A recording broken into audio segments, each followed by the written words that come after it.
owned by. But can I just ask you about the abuse cover-ups that are in the paper today?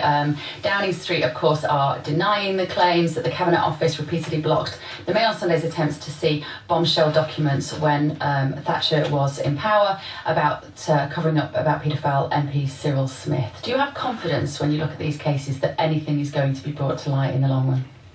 Yes, well, we've got an operation running, Operation Fairbank, and within that there's another operation, Operation Midland. But the combined total in the Met of these, these legacy investigations, we've now interviewed 1,000 people.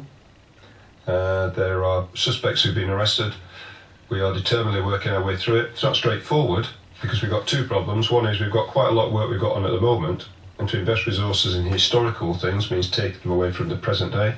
And how do you feel about that? What's your instinct about that? Because you must be torn. You want to make people's lives better now, don't you? Well, we have to do both. I think what we can't do is ignore people who were ignored once 30 years ago. Yeah. How could they, if they come to us now and say, look, I've now got the courage, I now realise what happened was a terrible thing when I was 6 years old, 8 years, whatever it is, what's our alternative? To turn around and say, we're not interested. We can't do it twice.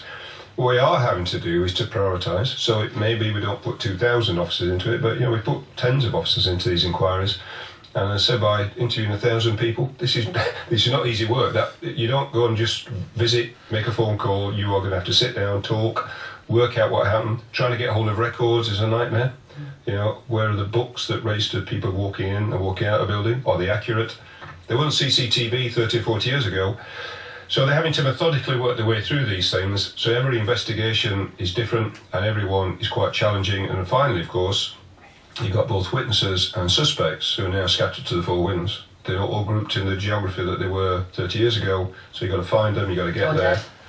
Yeah, or sometimes they don't want to talk. Yeah. So for lots of reasons, these are complex things. We're determined to work our way through it. So in answer to your first question, will we get to the bottom of it? I'm sure we will, so far as it's possible.